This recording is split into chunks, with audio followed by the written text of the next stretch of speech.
480 meters long, 300 meters wide, 140,000 square meters, bigger than 12 football fields laid side by side. These are the measurements of the vast stone platform in Jerusalem where the Second Temple once stood. Yet originally, this was not a flat plaza at all. It was just a steep, uneven slope on Mount Moriah. So how did ancient builders, without trucks, cranes, or modern machines, turn a rugged mountainside into one of the largest and most precise stone terraces in the ancient world? To expand the ancient temple, Herod the Great ordered the creation of an artificial terrace so large and so accurate that modern engineers still ask, how was this possible without machines? The builders began by cutting enormous stone blocks from the rock. Many were up to 12 meters long, weighing between 80 and 150 tons each. And that was just the normal range. One of the largest blocks, known today as the Western Stone, is about 13.6 meters long and weighs an estimated 570 tons. It is one of the heaviest monoliths ever moved by human hands in the ancient world. These stones were not simply stacked on top of each other. Each one received technical markings, was cut to a precise angle, and was transported and fitted into place with near millimeter precision. First, workers raised the outer retaining walls around the mountain, forming a huge rectangular box. Then came the most time-consuming stage, filling everything inside. They poured in compacted earth, gravel, and alternating layers of smaller stones, slowly raising the interior ground level until it matched the tops of the outer walls. In this way, the sloping side of Mount Moriah was transformed into a new artificial platform, flat, massive, and designed to hold something extraordinary. Only after this enormous platform was complete did the temple itself begin to rise. At its center, a monumental building about 45 meters high, covered in gold and fine stone. Around it, rings of courtyards, gates, and stairways formed a perfectly organized system that controlled crowds, rituals, sacrifices, and the movement of thousands of people, without chaos and without improvisation. Nothing in this temple was random. Every measurement, staircase, and barrier had a specific purpose. Now that we understand the incredible engineering needed to create this colossal structure, it is time to walk onto it and explore what it was like 2,000 years ago. When a visitor first crossed the esplanade built by Herod, the most striking feature was not the sanctuary itself, but the giant colonnades that surrounded the entire complex. These porticos functioned as grand entrance corridors and were impressive in their scale. Columns approximately 15 meters high, with wide bases and carved capitals, stood in long, perfectly aligned rows stretching for hundreds of meters. The largest of these was on the southern side, known as the Royal Portico. Ancient historians say it was so extensive that it could accommodate thousands of people at the same time. This space served as a meeting point, a location for teaching the law, and a passageway leading to the inner levels of the temple. During major feasts, Jerusalem received hundreds of thousands of visitors. These colonnades were essential for preventing congestion and keeping a constant flow of people moving towards the central courtyards. The walkways under the porticos were paved with large slabs of polished limestone arranged symmetrically and divided by rows of double columns. These structures created wide, durable corridors designed to withstand intense traffic. From the tops of these porticos, you could see the precise division of the complex: outer courtyards access barriers, and the separation between each increasingly sacred area. The temple was organized in concentric layers, and the porticos marked the beginning of the first of these layers. They formed the outer limit of the sacred space. From there, the ritual rules of purity began. With each inner level, the number of people allowed to proceed became smaller. After crossing these monumental porticos, a visitor arrived at the first large inner space of the complex, the Court of the Gentiles. The Court of the Gentiles was the largest area of the temple complex.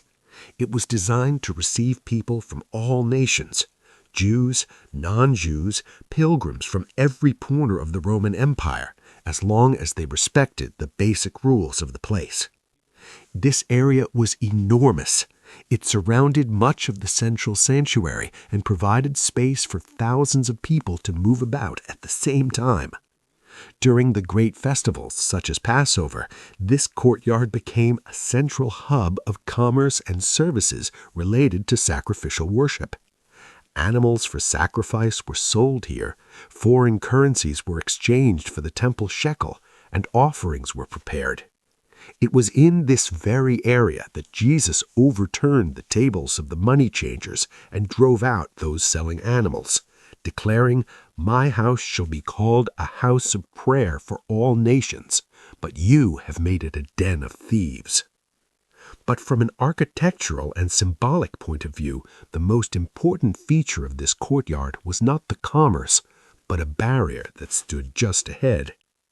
A few meters before the next level of the temple, there was a low wall, approximately 1.3 to 1.5 meters high, called the Soreg. It marked the boundary where Gentiles had to stop. Stone inscriptions, some of which have been found by archaeologists, warned, "No foreigner may enter within the barrier around the sanctuary. Whoever is caught will have himself to blame for his death which will follow." From this point onward, the strictest religious restrictions began. Each further step required greater levels of ritual purity and covenant identity. Those permitted to proceed went up a staircase leading to the next level of the temple, the Court of the Women. Despite its name, the Court of the Women was not reserved only for women. Both Jewish men and women could enter and remain here. This courtyard was square-shaped, surrounded by covered galleries supported by sturdy columns. At the four corners stood chambers used for administrative functions, storage of wood for the altar, purification rooms, and other needs related to priestly service. The Court of the Women served as a transition point between the large, bustling Court of the Gentiles and the more restricted inner levels of the temple. Many families gathered here before proceeding further in. It was an assembly, devotion, and preparation. On the inner side of this courtyard, a staircase with exactly 15 steps led to one of the most important structures in the complex, the Nicanor Gate. This is where we go next. The Nicanor Gate was one of the most imposing gates in the entire temple. Around 20 meters high, clad with richly polished bronze panels, equipped with large metal hinges and a robust mechanism that allowed it to be opened wide during busy ceremonies and feast days. This gate served as the main access point to the Court of Israel, where only Jewish men in a stated ritual purity were permitted to enter. Passing through the Nicanor Gate, a visitor arrived at the Court of Israel. This courtyard was narrower and significantly less spacious than the outer levels. It was also elevated above the Court of the Women, visually reinforcing the idea of spiritual ascent toward holier ground. Here, only ritually pure Jewish men could remain. The main purpose in this area was to observe and participate from a distance in the ceremonies carried out at the altar. For that reason, this courtyard was perfectly aligned with the altar of burnt offering, which dominated the area immediately ahead in the next courtyard. A low balustrade or railing separated the Court of Israel from the next level, the Court of the Priests. This created a clear but discreet division, defining who could approach closer to the sanctuary. This courtyard also served as a convergence point for Israelites bringing sacrifices. It was here that they handed over their animals to the priests, who then took them forward to the altar. But the central area of worship, the heart of the sacrificial system, was still ahead: the court of the priests. Upon passing the boundary between the court of Israel and the next level, one entered the court of the priests. From this point on, everything that happened was directly related to sacrifice and daily temple service. In the center of this courtyard stood the altar of burnt offering. The altar measured approximately 15 meters long, 15 meters wide, 4.5 meters high.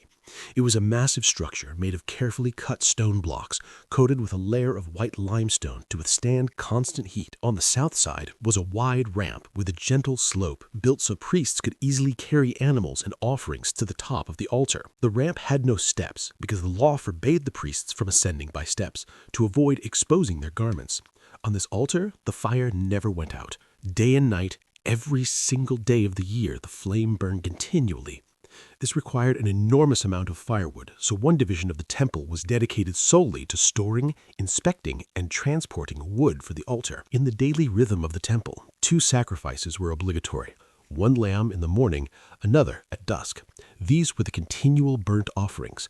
In addition, there were voluntary offerings, sacrifices brought by families, specific rituals of purification, and large-scale collective ceremonies during the great feasts. On the north side of the altar was the slaughter area where animals were prepared.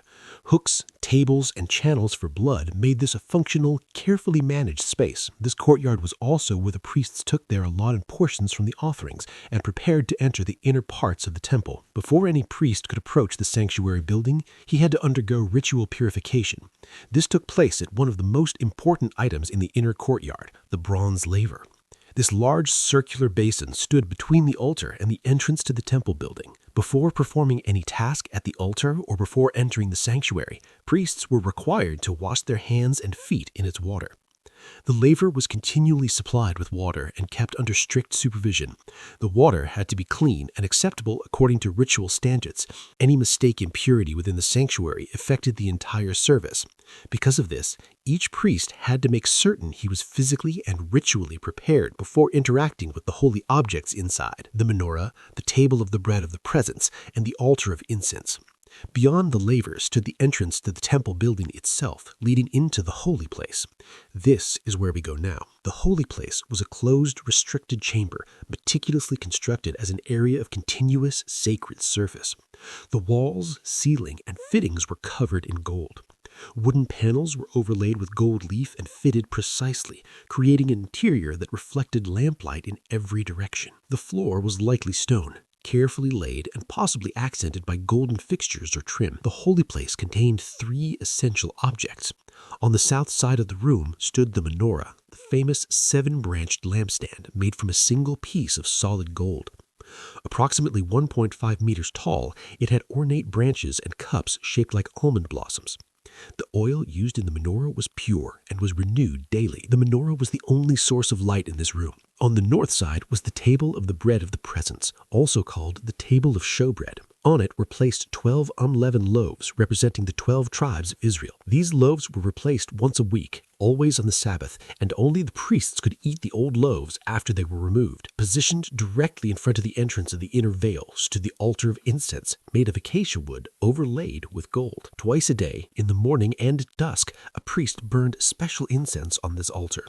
The recipe for this incense was strictly regulated by the law and could not be duplicated for any other purpose. Once their duties in the holy place were completed, a few selected priests were allowed to come to the very edge of the most restricted area of all. Just before them, towering overhead, was the most imposing piece of the internal structure: the veil. The veil was the thick barrier that separated the holy place from the Holy of Holies, the most restricted space in the entire temple.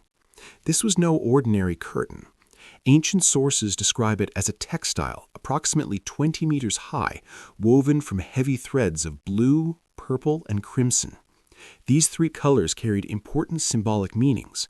Blue represented the heavens and divine authority. Purple indicated kingship and royalty. Crimson referred to blood, sacrifice, and atonement. Skilled weavers worked for months to produce each veil. The final result was an exceptionally thick, heavy panel, capable of blocking both light and any view of what lay behind it. Embroidered on the veil were figures of cherubim, modeled after the descriptions given in the days of Moses, symbolizing heavenly guardians at the threshold of God's presence. Behind this veil was the Holy of Holies. During the Second Temple period, the Holy of Holies was a completely empty room. The Ark of the Covenant had been lost or removed centuries earlier, likely during the Babylonian destruction of the First Temple. No physical object occupied its original place. The Holy of Holies was a perfect cube approximately 10 meters wide, 10 meters long, 10 meters high. Its function was utterly unique. It was the place where the high priest performed the most important ritual in Jewish tradition, the service of the Day of Atonement, or Yom Kippur. Only once a year was the high priest permitted to pass through the veil, and he could never do so empty-handed. He had to carry with him the blood of a sacrificial animal, which he would sprinkle in front of the area where the ark had originally stood. This act symbolized the atonement of the sins of the entire nation. The requirements for entering were extremely strict. The high priest had to perform specific ritual baths, wear special linen garments, avoid any form of impurity, and follow a detailed protocol without interruption. The smallest error rendered the ritual invalid and, according to the law, could result in immediate judgment and death. For centuries, this system was carefully maintained, but everything changed at a single, decisive moment in history, a moment recorded in the Gospels and echoed in other ancient sources. At the moment of Jesus' death on the cross, around the time of the evening sacrifice, the Gospels tell us that the veil of the temple was torn in two from top to bottom. This detail is crucial. The tear began at the highest point, far above the reach of any normal person. Human hands could not have reached that height to start the tear. For the priests serving in the temple at that moment, it would have been an absolutely shocking event. Even though the ark was no longer inside, the veil still represented the absolute limit of human access to God's immediate presence. Its tearing symbolized the end of the old sacrificial system and the opening of a new and living way into God's presence through the sacrifice of Christ. Shortly after this, in 70 AD, the Herodian temple faced its final destruction. The Roman armies under Titus sieged Jerusalem, set fire to the sanctuary, demolished the walls, and tore down the stones. As the structure burned, molten gold from the temple's decorations ran into the cracks between the stones. Roman soldiers later pried the blocks apart to recover the cooled metal, fulfilling Jesus' words that, "Not one stone here will be left upon another. Every one will be thrown down." The Holy of Holies, empty since the fall of the First Temple, was destroyed along with the entire complex. With no temple, no altar, no functioning priesthood, and no veil, the Jewish sacrificial system came to an abrupt end. What remained visible above ground from Herod's work was mainly part of the Great Platform's retaining walls, most famously the Western Wall, often called the Wailing Wall. From this point forward, in Christian writings, the concept of temple is no longer centered on a stone building. It becomes primarily spiritual. Jesus is presented as the true temple. The church is called a spiritual house. Believers' bodies are described as temples of the Holy Spirit. Yet for biblical prophecy, the end of the Second Temple is not the end of the story. Several prophecies in both the Old and New Testaments appear to point toward something that has not yet fully happened, the existence of a third temple in a final period of history.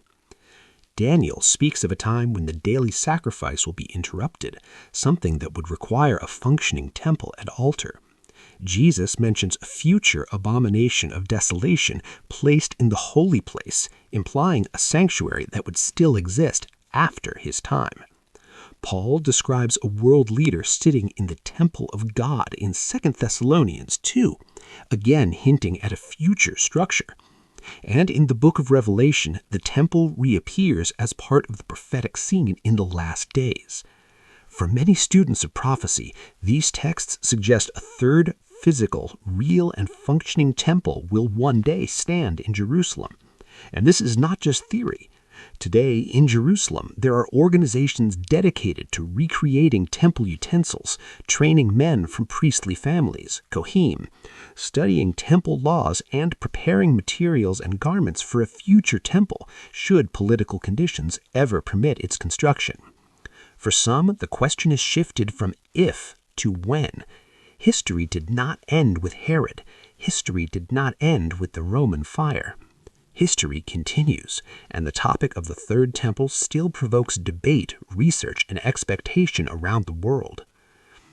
If you want to understand how these prophecies connect with the final events, how Revelation describes this period, and what the spiritual and historical scenario of the last days might look like, then watch the video that I have linked at the end of this one, where I explained Revelation clearly, completely, and in order from beginning to end. There you will see the prophetic background, the central figures, the key events, and how this entire storyline fits with what we have seen today in the Second Temple. If this content helps you understand the Bible more deeply, please subscribe to the channel and turn on notifications. The next videos are already on the way, and you will not want to miss them.